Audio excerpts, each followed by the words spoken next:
Well, thank you so much for coming to this intercession and information session for our trip to secular Israel, which will be running in December of 2023.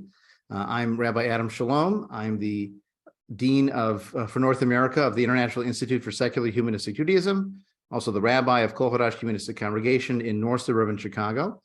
With me are my co-trip facilitator, Rabbi Jeffrey Falick from the Congregation for Humanistic Judaism of Metro Detroit, Rabbi Sivan Mas of Tumurah ISHJ in Jerusalem, and Doron Epstein, who is our contact with Ayelet Tours, who's helping us to organize the trip.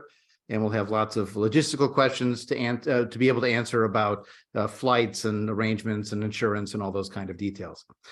So the idea for this meeting is we want to have plenty of time for you to be able to ask questions or offer some comments.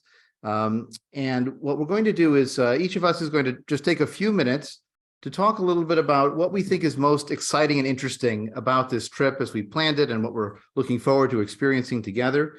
Then I thought I'd take us very briefly through sort of the flow of the itinerary, not talking about every day, but just the general arc of the trip.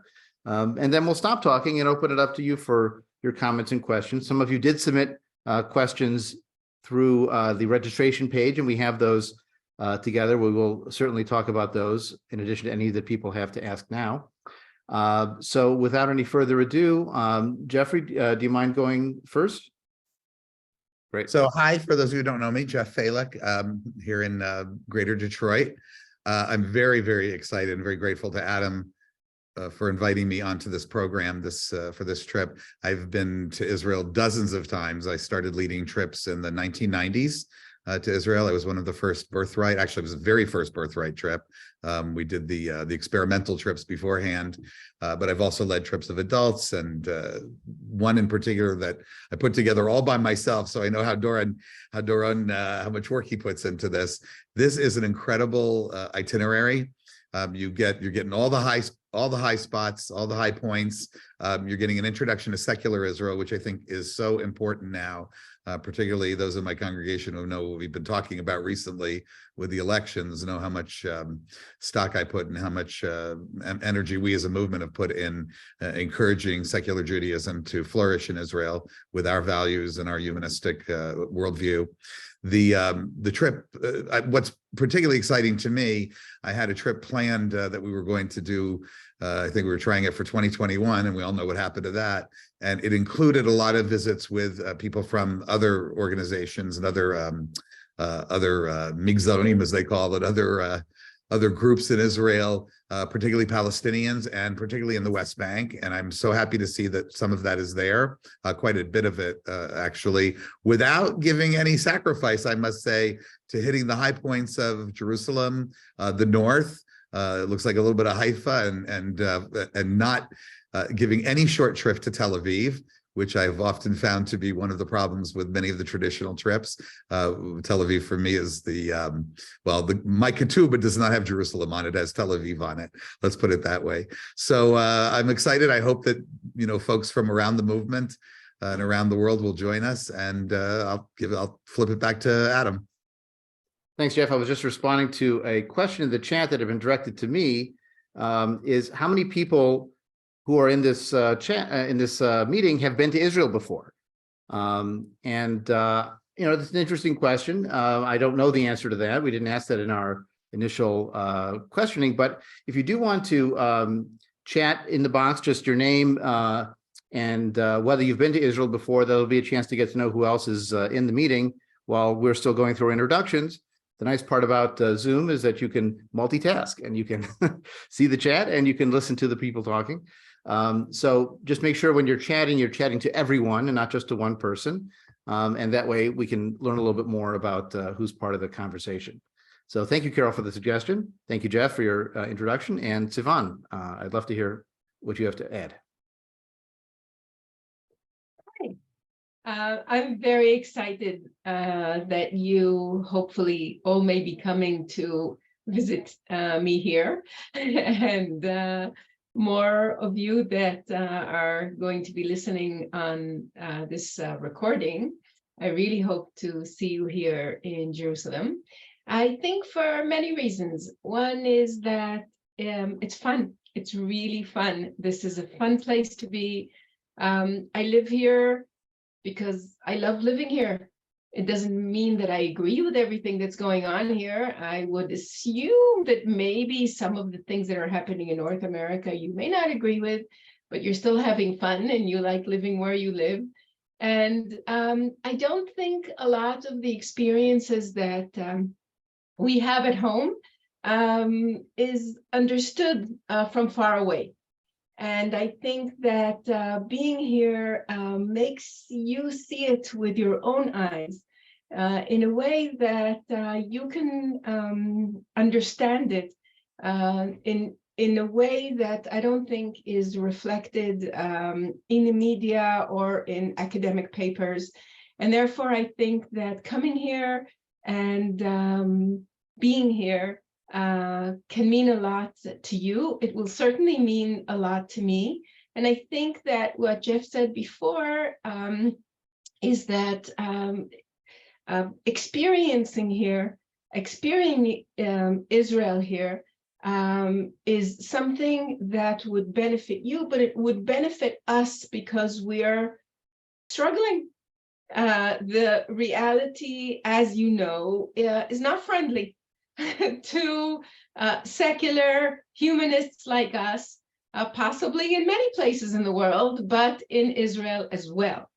And your support will mean a lot to us. So I prepared something very, very short for you guys, but I think it's helpful to understand the way I hope I can show you a little bit of Jerusalem. So the plurality of Jerusalem was always here, and some of our major symbols were actually made here. And as you can see, they are very, very similar to each other, and hopefully you will be here on Hanukkah. So illuminating our life, our Jewish life, with many lights is really what this is all about. So as you know, Jerusalem is very complex. And as you can see, people that pray together, you see the ambulance and you see the ultra-Orthodox Jew and the Muslim praying together. But you can also see protests going on in Jerusalem. And this is certainly part of our lives. This is a wonderful exhibition that two Jerusalem photographers did, one a ultra-Orthodox Jew and the other one a secular Jew, the way that they look at Jerusalem. And you see different kinds of experiences. And as they said, Jerusalem is the most slandered city there is, but there is a lot more to see in Jerusalem. And certainly when it lights up during the Festival of Lights in Jerusalem, with a Christmas tree. I'm hiding my son and his girlfriend here, standing near the YMCA yesterday, where they had a big Christmas market and selling decorations. So I didn't know they were going there. I got that on my WhatsApp. By the way, WhatsApp is used a lot in Israel. And you will also go through studying and looking at history in a different way, the way that maybe the menorah was taken from Jerusalem to Rome and the way that it was brought back to Jerusalem. Some of it will be serious. Some of it will be a bit funny. A lot of it will be really intriguing in the way that all kinds of people with all kinds of traditions gathered here in Jerusalem and today are lighting up the streets. And one of the most fascinating places that I love in Jerusalem is the Israeli Museum, which I will be happy to take you for a tour of that museum. There are so many wonderful things to see. The dialogue between the different religious people in Israel is manifested in art. This concept of what is secularity? What is this concept that in Israel, the word sari is connected to secularity and how this appears in different works of art. But what are all these works of art doing in the Israeli Museum, which is the national museum, trying to explain what Israel is about? Why do we have this whole area of Jewish art? But why do we have all this kind of international art? Why is that so much part of our story on our Capitol Hill? What does Capitol Hill of Jerusalem today include? And how is that parallel? In what way can you compare that to the Capitol Hill of Jerusalem in Second Temple time? You will be able to see that as a mini Jerusalem at the time. At the same time, you will be walking through the Capitol Hill of Israel, trying to understand how does a secular state rebuild itself, or how does a Jewish state rebuild itself with visionaries of creating a secular state through its Capitol Hill. But the most exciting thing, I believe, will be meeting your and our rabbis here in Jerusalem, some of them who have been doing magnificent things in Israel and will be able to tell it to you on the spot where you are. What are they doing? What are their congregations like? What are their meetings like? What do they publicly work for, stand for? And certainly the event of the ordination. Hopefully I will get to see all of you there to celebrate 20 years since we began Tumurah. On the left-hand side, you see Rabbi Sherwin Wein and Professor Yaakov Malkin ordaining the first rabbis that we had. And then on the right-hand side, you see all of the rabbis here in Israel basically waiting for you here. So I really do hope to see you. Thank you. Thank you, Adam, for this opportunity. Thank you, Sivan. Always wonderful and visually stunning. And now, Devon, was there anything you wanted to add just in sort of general terms about working on this trip? This is actually the second time we've worked together to do a secular Israel trip. Our first was in 2019. And I'm curious for your sort of reactions and feelings about the trip. So every time Adam contacts me for the trip, I'm always excited because this isn't the standard trip that we do.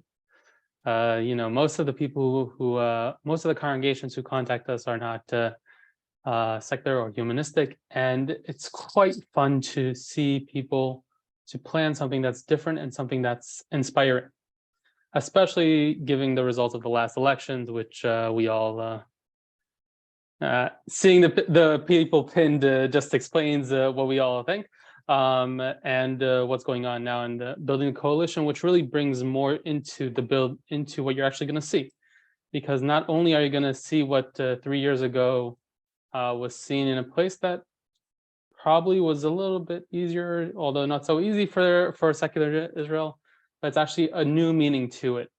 And I'm very excited for it. I'm also, every time I see this trip, I want to join on it myself. However, I do not believe I will do so, because it's just so interesting. It's seeing Israel, seeing the stuff that you really should, but seeing beyond and through the glass windows, I would say. So I'm here for the logistical questions and all that, but I'm also happy to answer any questions about Israel and such as I am here. Thank you so much. So in terms of my answer to the question, and it's only fair that I answer the question I ask, there are three things about the trip that I find really special. One, Devon touched on, is that this is a unique trip in many ways. These are sites that American tourists almost never go to in some cases, and some of them are the sites that everybody goes to. We will see the Western Wall. We will see the Church of the Holy Sepulchre. We'll go to Masada.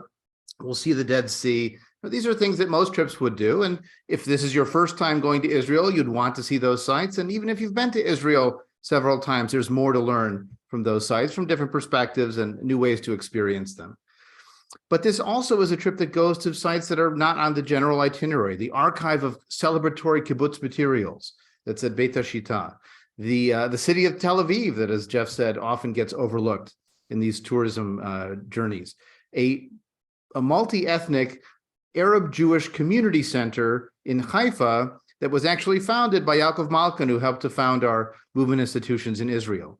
3 metropolitan areas that are very different in Israel, between Haifa and Jerusalem and Tel Aviv, and also experiencing some nascent urban experiences in the West Bank under the Palestinian Authority in the city of Rawabi. So it really is a fascinating, diverse trip that sees the highlights and sees the off the beaten path things in one trip.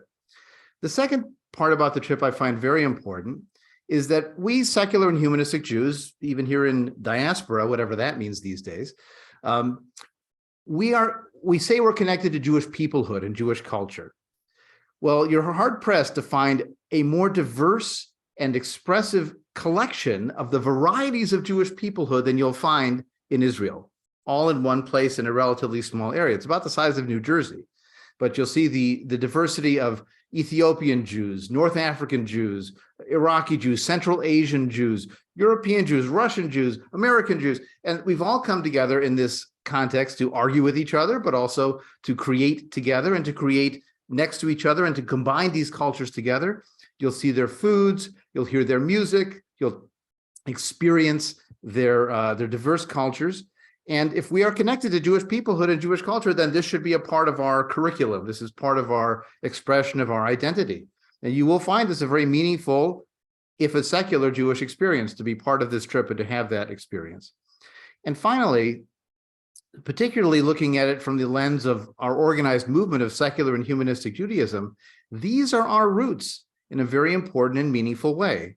Not just the ancestral roots of the early synagogue we'll visit that has a zodiac included on the floor mosaic, and you'd think, what is a zodiac doing in a synagogue run under the rabbis who hate multiple gods, and there are gods depicted in form on the floor? Well, that's part of the diversity of Jewish expression and the fact that Jews have never fit into a neat box or a neat book in what the authorities have wanted them to do. Those are our roots.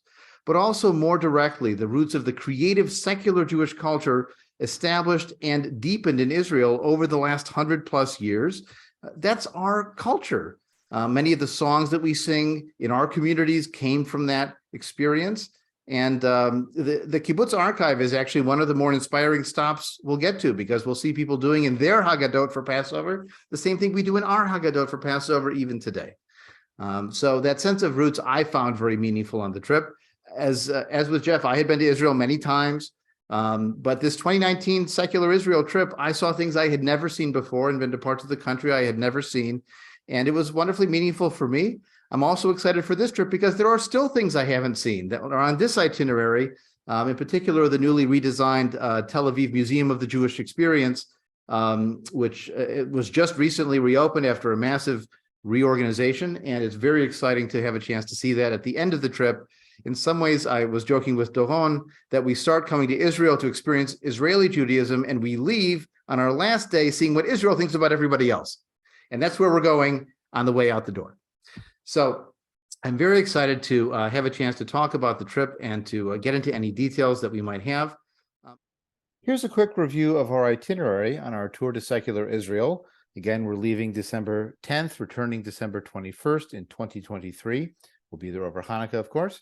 And the tour, I just want to give you a quick sense of the flow, not to look at every detail. All these details of the itinerary are listed on our travel website, on the flyer for the program. And you can also get a PDF of this full itinerary from our registration website. So we arrive on Monday, the 11th, and we'll be going up to Jerusalem. In fact, it literally is going up to Jerusalem, as you'll see when you get there, because we go up into the mountains, and we'll have a chance to light Hanukkah candles in Jerusalem, which you may have never done before. We start with the history of Jerusalem by looking at the old city and its walled structures. Some of the holiest sites in Judaism and in Christianity are part of that. But we'll also look at the realities of Jerusalem today by seeing some of the neighborhoods on the east side of Jerusalem beyond the 67 borders. And we will have a special treat in the afternoon, visiting the Israel Museum, which is a collection of world culture in Israel, but also particular collections of Judaica that you've never seen before. We'll have a chance to talk with people working in interfaith activism and youth dialogue programs, and again, lighting Hanukkah candles. The next day, we'll do a day trip out from Jerusalem to Qumran, which is the Dead Sea Scrolls community. We're not actually stopping there. We'll drive by, but we will go up to Masada and have a chance to go in the Dead Sea and visit the kibbutz of Ein Gedi, where we'll have dinner. The next day, we'll have a chance to look at the history of Jewish loss, but also some of the celebrations of Jewish life. We'll see Yad Vashem, Israel's Holocaust Memorial, and Mount Herzl, the military cemetery there. And then in the afternoon, those who want to have free time may do so. Those who want to attend the anniversary conference of Tumurah to celebrate their rabbinic ordination process, the beginning of it, are free then. And we will certainly have a Hanukkah gathering that evening with our Tumurah friends. The next day, on Friday, we attend their ordination conference in the morning, which will have simultaneous English translation for any Hebrew. And then we'll be staying in Jerusalem during Shabbat to have a chance to see what it sounds like and feels like to be in that space where things do stop when the traditional Jewish law decreed it. That morning of Saturday morning, we do things on Shabbat as a secular Israel trip.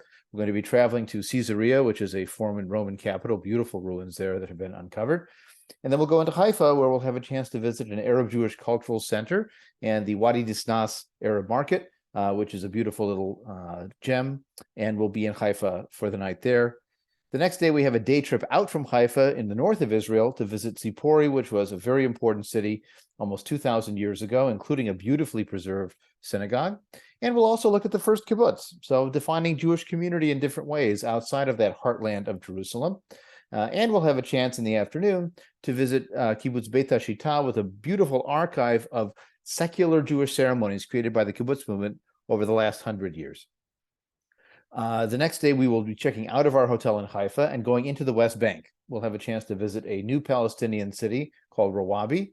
We'll also stop in a West Bank settlement and have a chance to meet with a resident there and talk with them, and then go on to Ramallah to have a chance to see that city, capital of the Palestinian Authority, and hoped for by the Palestinians, future of a Palestinian state. We wind up in Tel Aviv, which is Israel's megalopolis. It's the biggest city in Israel and the biggest Jewish city in the world. We'll have a chance to learn some of the culture that's being celebrated and created there, have a chance to tour some of Tel Aviv's history, including the Independence Trail, Dizengoff Street, the White City of Bauhaus architecture, and have a chance also to experience Old Jaffa, which is the original Arab city where Tel Aviv developed to the north. And then finally, our last day on the 11th, we'll have a chance to learn about the LGBTQ experience in Tel Aviv, where it is a major center for that population. And we'll have a chance to visit the Museum of the Jewish People, formerly the Diaspora Museum, to learn about how Israel presents the story of the world Jewish people as we are preparing to go back into the broader Jewish world. And we fly out on the 20th and arrive on the 21st back in the United States or wherever your destination may be. So that's a quick sweep through the itinerary. Again, the details are all listed on the website and on that flyer. So on we go. I thought what we might start with is some of the questions that were raised in the registration process, and then we'll open up for anyone else to ask a question. Of course, you're welcome to type it into the chat, and we'll get to it as we go along in our flow. So the first question that somebody asked about in their registration, I'm just going chronologically, was questions about costs. Passports, immunizations, and other requirements, adapters needed for electronic devices, and those kind of things. And we'll talk about security questions in just a little bit. So Devon, maybe you could handle some of the details on costs. I do have the flyer with the trip registration if you want me to pull that up. You're welcome to. I can speak on it about it while you're pulling it up. So the cost is per person, which means that every person, when staying in a double room, so the cost is per person. When you're paying by check, it's $4,795 per person. Now that includes the hotels, the touring, the meals that are included within, including daily breakfast. It does not include your international airfare. If you're staying by yourself in a room, there's an additional cost, the portion of that tour that the other person would pay if you were in the same room. That's called a single supplement. That's $1,450. If you pay by credit card, there is an additional fee, which is pretty much what the credit card companies charge us, just 3%. And now it should be coming up. Yep, right there. And if you book by January 1st, you get an amazing $150 off of your registration. I know what the next questions. Oh, the things that are not included. So one is international airfare. The second one is tips, which we pre-collect, is $25 per day. That way you don't need to tip at all while you're in Israel, and you don't need to take extra cash for that.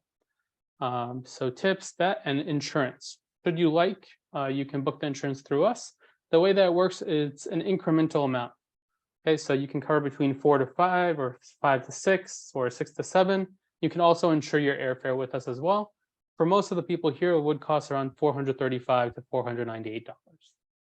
The question that always comes after the cost is the cancellation policy. So I'll just go right through into that because I know it's one of them.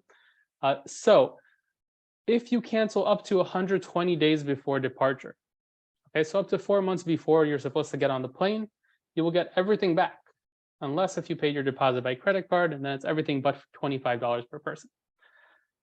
If it's after 120 days, so from 4 months to 3 months, you get everything but $250 per person. And then from 3 months until 1 month, you get everything but $500 per person.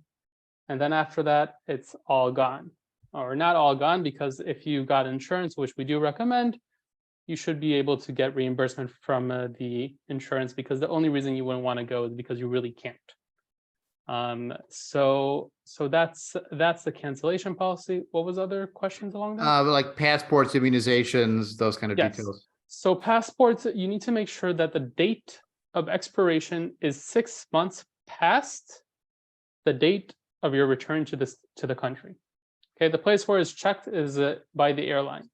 Okay, just so you know. So it could be that you'll get on the plane and it will all be good, but don't test it out. Okay, nothing is worse than getting to the airplane, getting to the check-in counter, and they look at your passport and they're like, nope, you're stuck here, and it's all gone. Okay, so look at your passport date. Make sure that it says May. Make sure that it says May 2024, or if not, renew it now.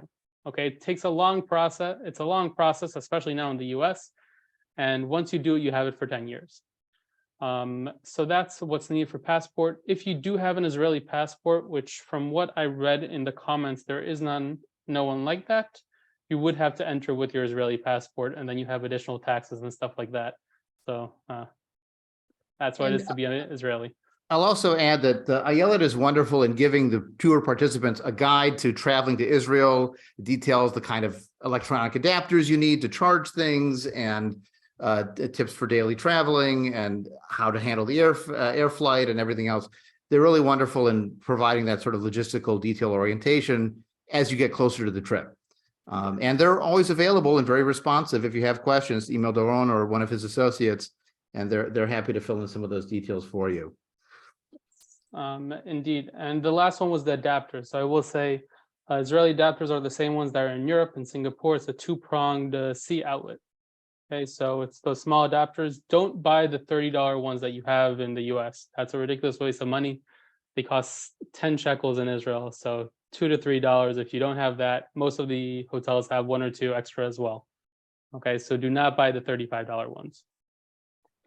Another question that came up in the registrations was, what if I'm a single person, but I'm open to having a roommate or sharing a room with someone so we can use the double occupancy fee and structure, and I'll have to pick up my clothes at the end of the day or whatever it takes to share space with someone who's new. And what we did in the past, and then Doron, you might add something, is that's not something that Ayelet arranges themselves, but I'm willing to handle trying to do the matchmaking required to get people together to do that. You can just email me at dean, DEAN, at iishj.org.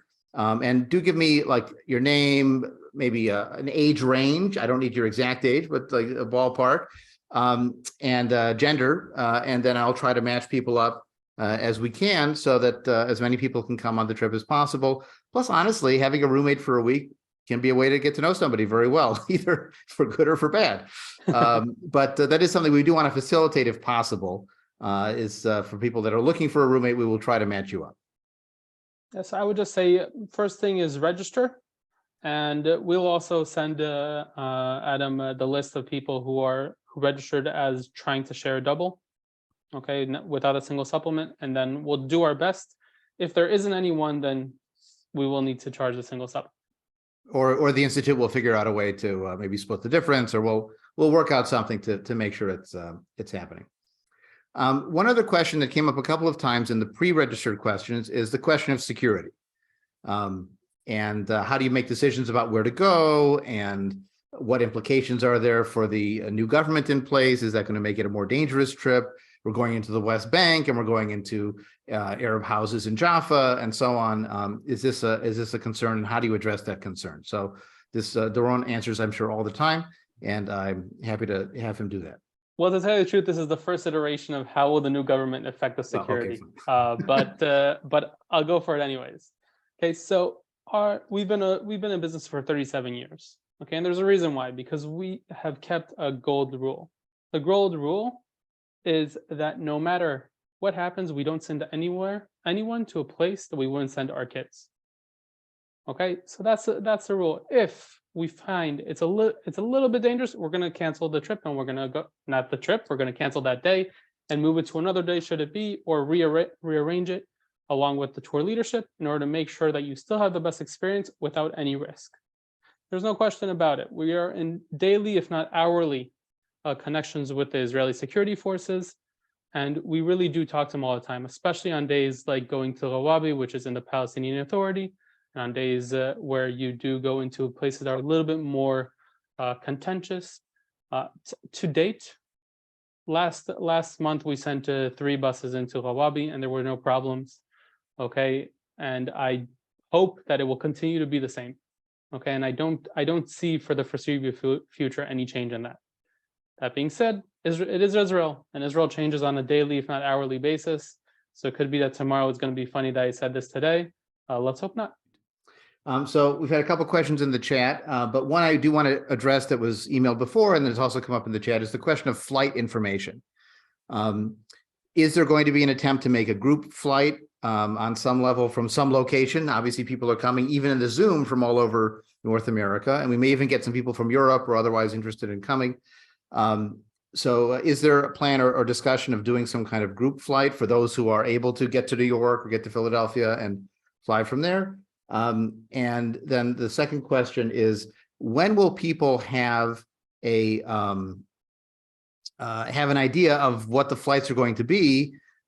Because if they're trying to decide, can they afford to go or not, the deadline to register is December 31st for the discount. And then of course there's, ongoing registration after that. But if they want the discount, they'd also like to know what the airfare is and so on. So Doron, maybe you can talk a little bit about flights, airfare, that kind of thing. So I will answer that in a 2-part answer. One, if you want to go register now, it's risk-free. That's the easy one. Okay, even if you see later that the airfare is too expensive, you can cancel as long as you paid your deposit by check. You get everything back. It's easy. Why not save a spot on the trip? As for the cost of the flights, airlines only give the airline schedule about 11 months before. Okay, so in mid-January to end of January, we'll have the schedule for December of 2023. Wow, that's crazy. So in mid-January, we'll have the airline schedule. We can do a group flight, and we will look at it, and I will talk to Adam and maybe Jeff as well about the flights. We're probably going to do them out of New York, just because it's easiest to use that as a hub to go through, and then you can use our air department to help you get connections to New York. That being said, I will give you the rules of a group travel, okay? Because it's not always the least expensive. Okay, sometimes group travel is more expensive than your regular ticket. The difference is when you pay it. Okay, group travel, you don't pay it until 9 months before. So until your final payment with us as well. The benefit of that is you're pretty much free to cancel until you have to pay in full. The downside is it could be a little bit more expensive. The second benefit of group travel is, right, one, it could be more expensive. 2, you don't have to pay for it until 9 days before departure. And 3, it's guaranteed, right? So once we have 10 people flying in economy with the group air, we know that the flight will go. Okay, so that's easy. I will also tell you that you cannot upgrade group airfare. So if you want premium economy or you want business class or first class, you're going to have to get an individual ticket. You can get the extra legroom seats. That is possible. So those are the rules, and you cannot pay with points. For those who want to ask that question as well, it's not possible. However, if you do buy with points, buy the refundable points, because it's usually a very good deal. Except for British now, they kind of ruin their point system. Yeah, and we did have some people the last trip. Some went on the group flight, and some wanted to fly on their preferred airline, and off they went. A quick question here is: how long is the flight from New York City? One way it's 10.5 hours. The other way it's 10 hours. It depends. It depends if the flight is late or not. They add an extra hour of flight time so they don't have to be late. It's a weird thing. But having the nonstop flight is a plus for sure. And not, Yeah. then, not changing planes and all that is more efficient. Definitely. And it does run overnight, so you'll sleep for hopefully a chunk of that time. Other questions that have come up. One person asked, is it possible to have a third person stay in a room? Yes, it is. However, there's no additional reduction to it. Okay, so just be the double occupancy price for the third person in the room. Exactly. I will also add a second caveat to that. The rooms in Israel are not the same as the rooms in the US. In the US, you have like these 2 queen beds, and then you have room to play another football game, whatever you play over there. In Israel, the rooms are more like European size. Okay, so when you have 3 people plus 3 pieces of luggage, it's a little bit more cramped. Okay, so keep that in mind when if you want to be 3 people in one room. So yeah. So again, more details on flights. What is a typical flight cost? Which airport in New York? Is it JFK? The only reason why I'm mumbling a little bit is because flights have went up and down so much in the past couple of months. We're looking at a better time period than the trip was planned date-wise much better for flights than most of the December trips because it's going before the big hike. Okay, the flight could be 1,200 to 1,500, or it could be more, it could be less. I'm not really sure anymore. I'm not good at giving gauges because costs of gas and things like that have changed the prices by a lot. I would think a safe bet is around 1,500 to 1,600, probably per person, but only time will tell. And then out of which airport? Yeah. I'll talk to once we get to the point where the flight schedules are out. We're going to see what's less expensive. If JFK is substantial, if Newark is substantially less than JFK, we're probably going to go on that. If not, JFK is usually the one that we go for because you have both American and Delta and JetBlue, and everyone flies there except for United. One person asked, is there a cap on the number of people that can go? Do we have a fixed number? And the short answer to that is no, but we do have to figure out the quantity of people in a bus. That's sort of our capacity limit. But if we get enough people that we have 2 buses, then that's a possibility too. Fortunately, we have 2 facilitators going on the trip with myself and Rabbi Felix. So it's not going to be a popularity contest of which bus you get on. We'll rotate who's in with which group. But that'll be an opportunity too. So I don't see us having a hard cap. But, if the option is like, if there's 40 people on a bus and we have 42 people, then we'll have to talk about what's involved in getting a second bus. And we'll talk a little bit more about that. So, Jerome, do you want to talk at all about the numbers and a cap? And I know there's more questions coming through the chat we'll get to. I don't decide when we cap. There's Okay. 2 other people or 3 other people on the screen. They decide when to cap. As long as we have room either on the bus or in the hotel, we'll be happy to get you over to Israel. That's one of our main goals over here. Yep. So one person asked, how did you choose this time of year for the trip? And there were a couple of factors in that. One is I've had the fortune of being in Israel during Hanukkah time, which is for North American Jews a unique experience. It is very different from what you've seen.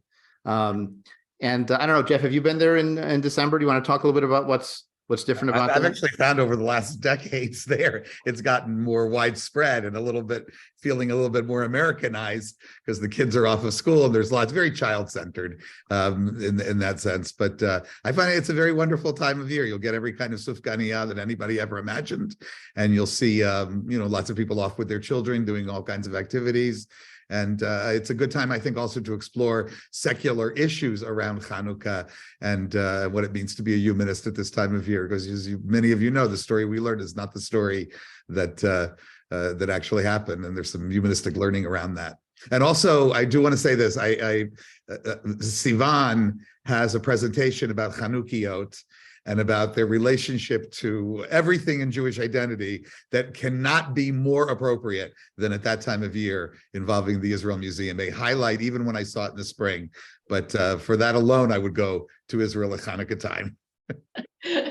Thank you. I also wanted to add that sometimes on Hanukkah, certainly they have it this year, and I would assume that they would have it next year as well. They have all kinds of light shows, and just everything looks different when they start playing with the lights and on different old and new buildings, and it's a lot of fun.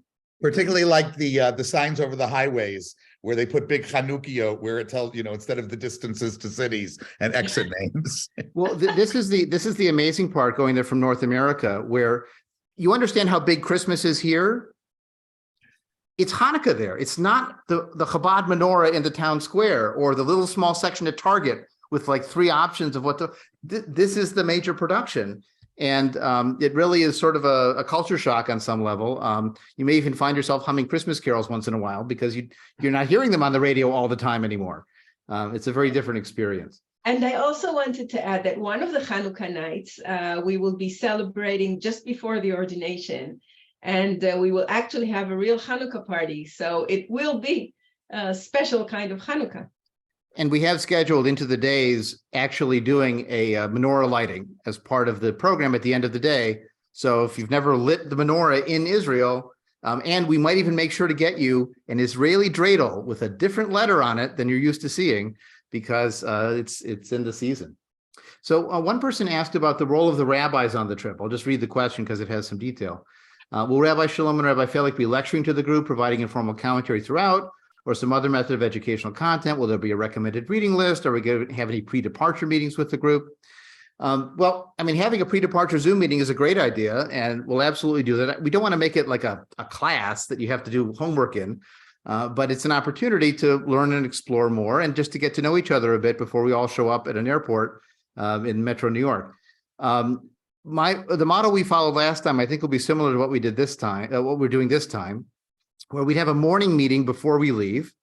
And Jeff and I will talk about what are we going to see today. And give some previews of what are our interesting themes involved. Some of those conversations might happen on the bus with the loudspeaker system. And we will also have the whisper headphones when we're traveling around outside so that everybody will be able to hear the tour guide who's speaking as she's doing so. We're using, I think, the same tour guide we used last time, if possible. Again, it's scheduling and coordinating, but so she has experience working with our group as well. And she was wonderful to work with.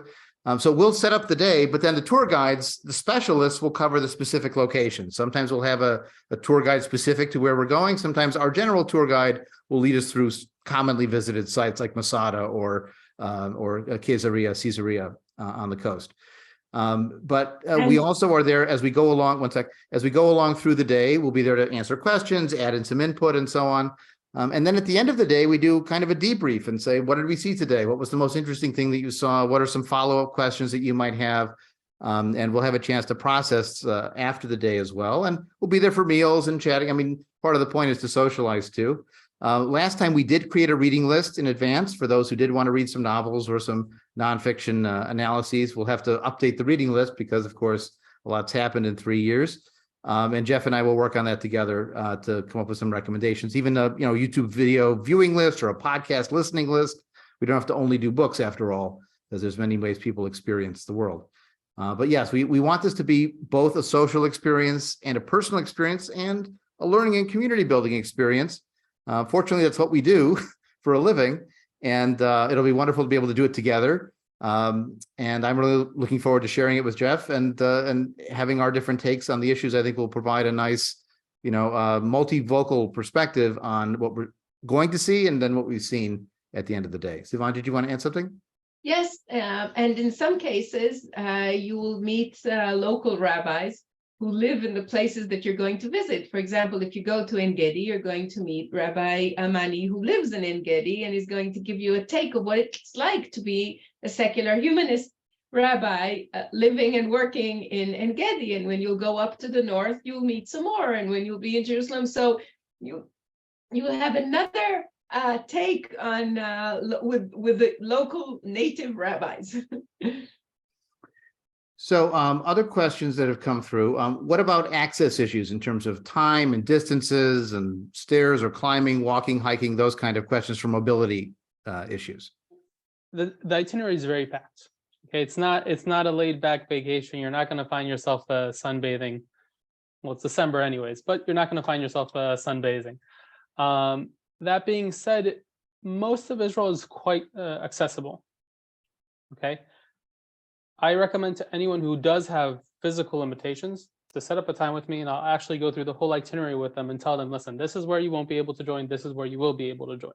Okay, because there are things that are a little bit more nuanced, especially to the level of what your accessibility is.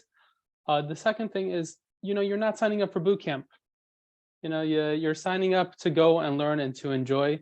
But if you see that you're just too tired to continue with the group and you're going for coffee in a cafe for an hour or two and then rejoining with the group as possible, it's usually okay. Just let your guide know and she'll reconnect you back, or she'll tell you to go back to the hotel and rest.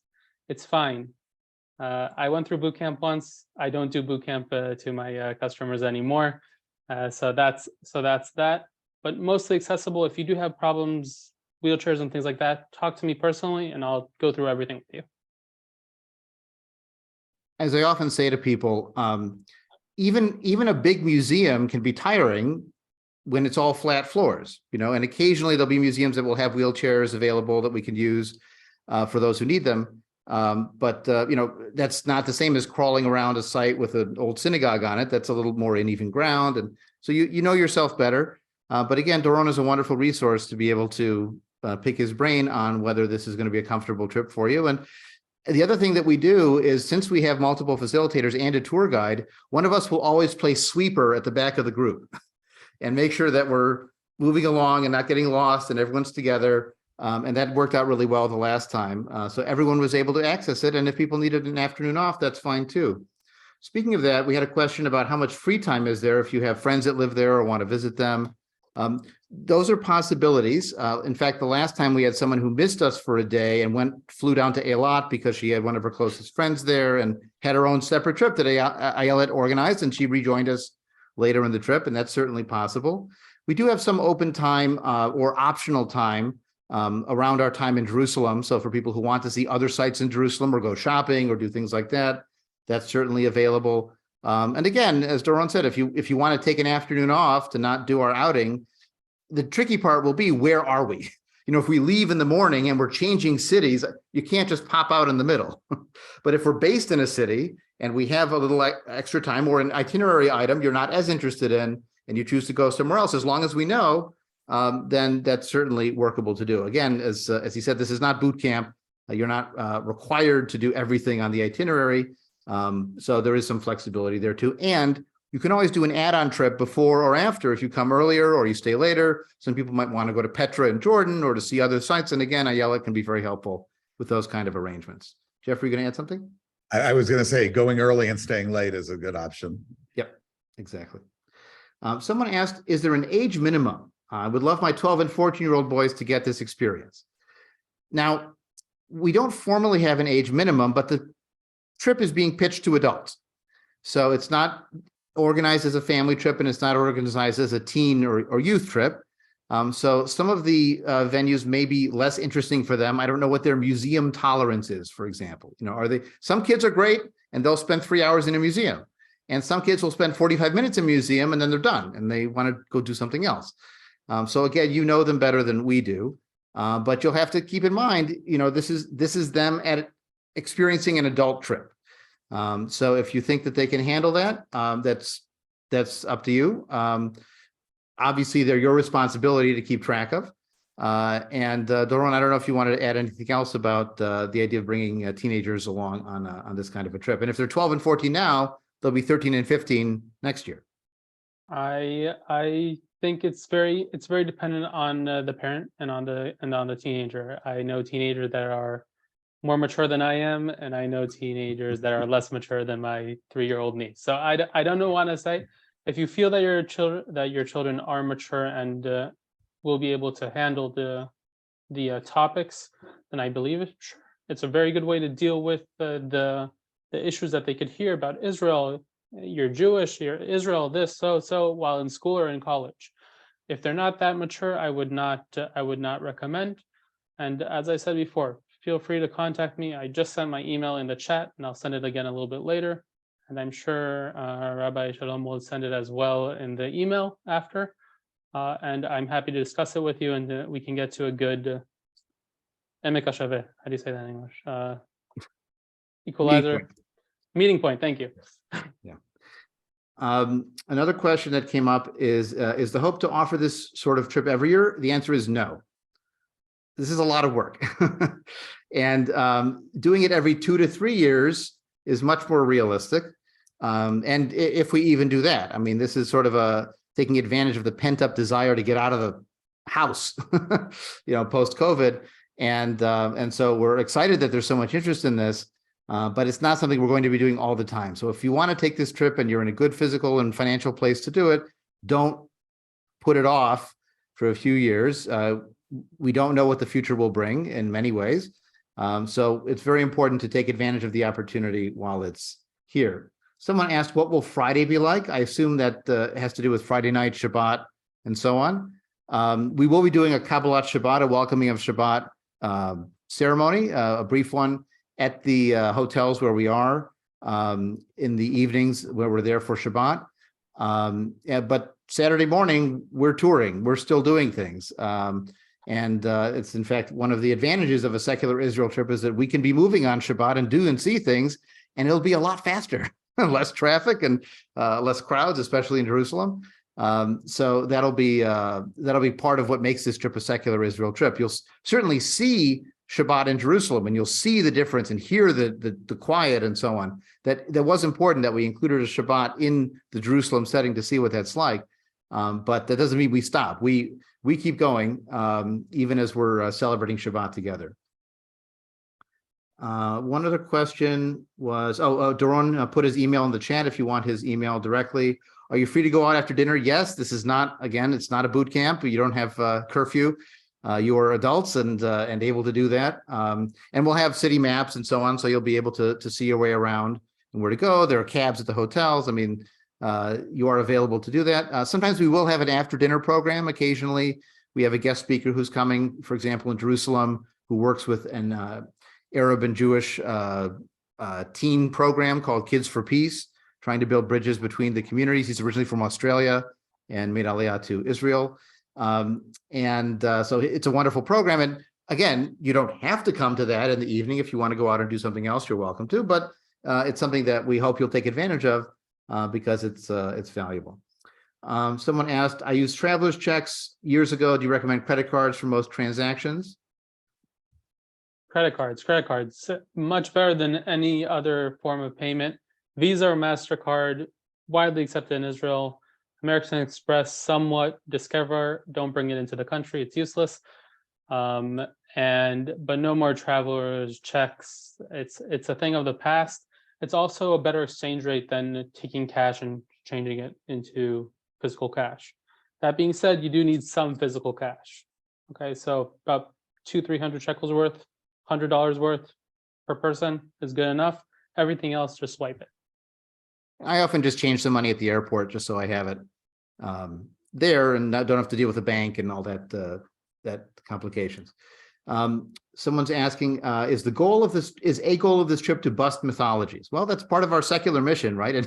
In many ways, is to get the real truth and to find out what's really happening there. And that's true when it comes to issues of Israelis and Palestinians. That's true when it comes to religion and state. That's true when it comes to what it means to be Jewish. I mean, part of our goal is to get some real pictures of how Israeli Jews live their Judaism of all varieties. And I think that it really is eye-opening. And we had people on our last trip who ranged the political spectrum from the sort of AIPAC Israel security angle to the sympathy with Palestinians and advocacy for universal human rights. And they all got a lot out of the trip in seeing different perspectives and talking to different people and in seeing the realities on the ground as best they could learn from them. That was really important. Someone asked, is it better to organize a Petra side trip before, during, or after? I I would say not during, because we've got a whole trip for you. But before or after, you'll have to talk with Ayelet about that. So I'm sorry, Sivan, you wanted to add something about the realities of mythology? Yes, I wanted to add something about sort of the Israeli experience. I think that it's so much part of Israeli culture that whatever, if you are in a dialogue and somebody says something to you, the person that will answer back won't say, yes, let's add this idea to it. They would start the sentence with no, and they would continue even if they agree with you. So you need to have a good sense of humor. You need to have patience. You need to understand it's a different culture. They don't mean to dismiss you, but that's the way lots of Israelis think. So busting mythologies, yes, that's part of the Israeli dialogue. There's a wonderful anecdote that David Brooks, the New York Times columnist, shared once where he called information to get the phone number for a restaurant to go to. And the operator on information said, you don't want to eat there, and gave him 2 other restaurants that he should go to eat instead. And they were very good, and it turned out fine. But that's sort of a style of the Israeli ethos of, it's all sort of mishpacha, it's all kind of family, and I can be a little pushy and tell you, you don't want to eat at that restaurant. Someone asked about attending the Tumorah Ordination Conference. So the conference actually runs over 2 days, an afternoon and then a morning. So Sivan, do you want to talk a little bit about that? Sure. What we're going to have, it's not set in stone yet. We're still working on it. But basically, as Adam says, it starts from sort of early afternoon on Thursday and goes on until Friday after up around 2 o'clock in the afternoon. Now, during the day on Thursday, we will have meetings that are mostly in Hebrew. That may change if we know that people have registered on this trip and are really interested in coming to things, then we will change it because we would love to host you. But on the other hand, that's almost your only free day, and you may not want to do more studying, et cetera, So on Thursday, it's basically your whatever you want. We are going to be offering lectures in Hebrew, and we will change that if we understand that there is interest within the group to join us for the study sessions. In the evening, we're going to have this Hanukkah party that hopefully all of you will join. There's going to be a lot of singing and et cetera. I'm sure it's going to be a lot of fun. People have already started thinking about it, and the ordinees themselves are going to be organizing it, and I'm sure it will be an experience. The morning after is the ordination. It will be partly in English, because hopefully both Adam and Jeff will talk in English when they will be part of it, and it's also going to be translated. How do you say it? It's called it'll be what's called simultaneous translation. You'll have headsets on, and there'll be someone talking in your ear with the translation. Exactly. So it will be focused on you joining us, and I know from past experiences that people have said that this was one of the highlights of the trip for everyone. It certainly will be for us to host you. So the Friday until about 2 p.m., which we will be culminating that with a Kabbalat Shabbat, with the ceremony of accepting the Shabbat. That's for sure. So Friday, full day. Thursday, wonderful party. If you want to come before, you let me know, and we will be happy to have the lectures in English. And I'll also point out one of the unexpected benefits of the simultaneous translation is it's always a few seconds delayed. So you would have someone tell a joke in Hebrew, and the Hebrew-speaking audience would laugh, and then 3 seconds later, all the English speakers would laugh because the joke finally made it to them through the translation. But that was a nice sort of feature that we were all laughing. It just was, a little time delayed, and that was fine. But it was a wonderfully welcoming experience. And as Sivan said, many of the participants found that to be one of the more meaningful parts of the celebration. I will say again that if if sitting in a conference is just not your thing or not your 12-year-old's thing, who's coming with you, then again, you're available to use that time as you choose in Jerusalem, and then rejoin us for the next stage of the trip. Someone asked about meals and options for meals.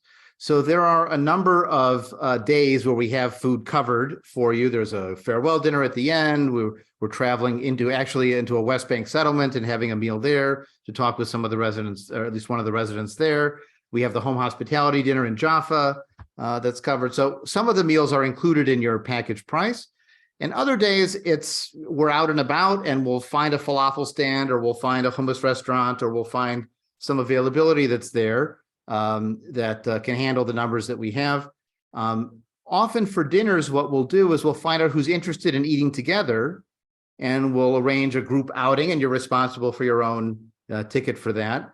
And sometimes people want to go out and eat on their own. When we're in Jerusalem, there's a place called Ben Yehuda Street that has a lot of, sort of like fast foodie or fast casual kind of restaurants. And some people would just go there, and we'd get 5 different restaurants that people went to, and we all sat together on the plastic chairs that you'll find everywhere in Israel, the same set of plastic chairs. So that worked out well too. But the meals are something that we don't rigidly schedule, because sometimes we don't know where we are in the itinerary. This is something to keep in mind. If you're someone who either by personal temperament or by medical need needs to eat at regular times, you'll want to have some kind of snacks with you, because we don't always wind up exactly at the restaurant at 12:02 sitting down to eat lunch. So that's something to keep in mind. And also, if you have any food allergies or sensitivities, Israel is doing much better on this front than a decade ago, when they would have expected you to suck it up. There was much more awareness in the restaurant world about this. But again, it's something you'll want to be clear and cautious about.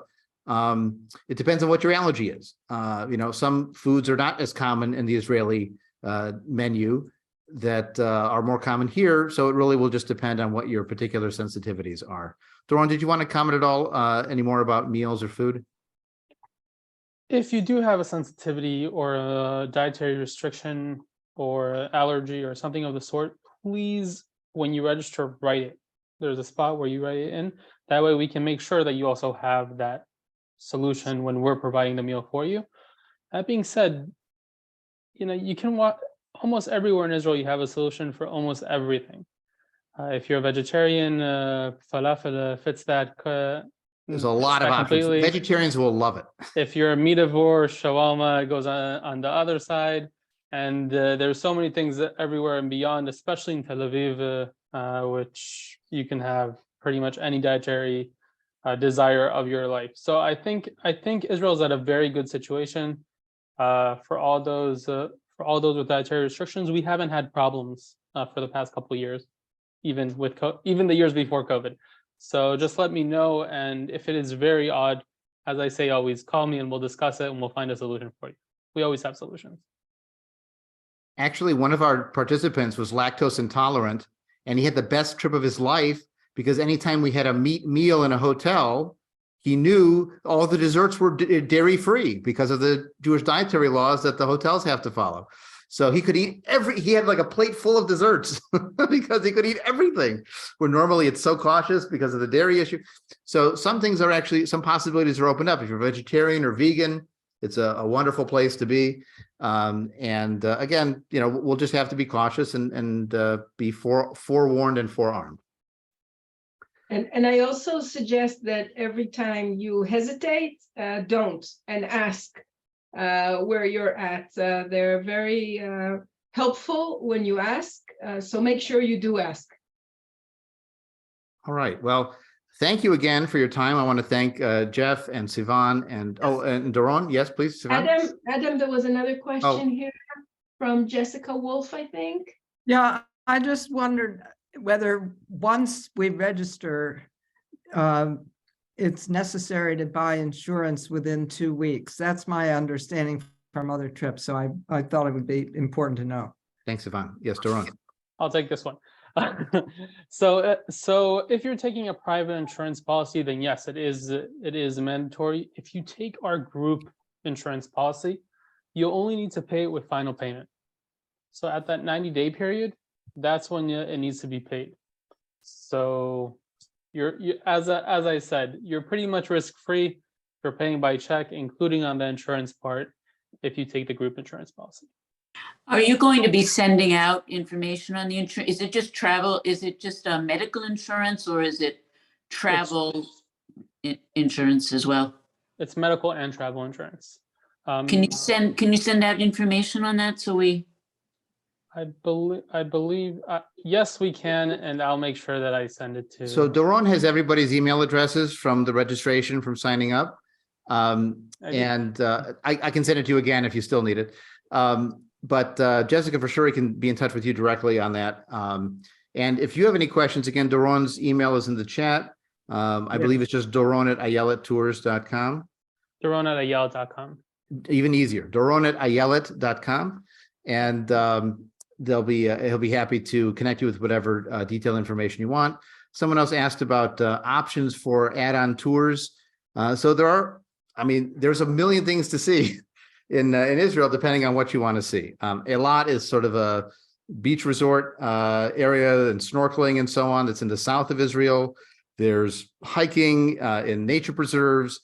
Petra is a fabulous preserved Nabatean city in Jordan that you can do as an add-on trip.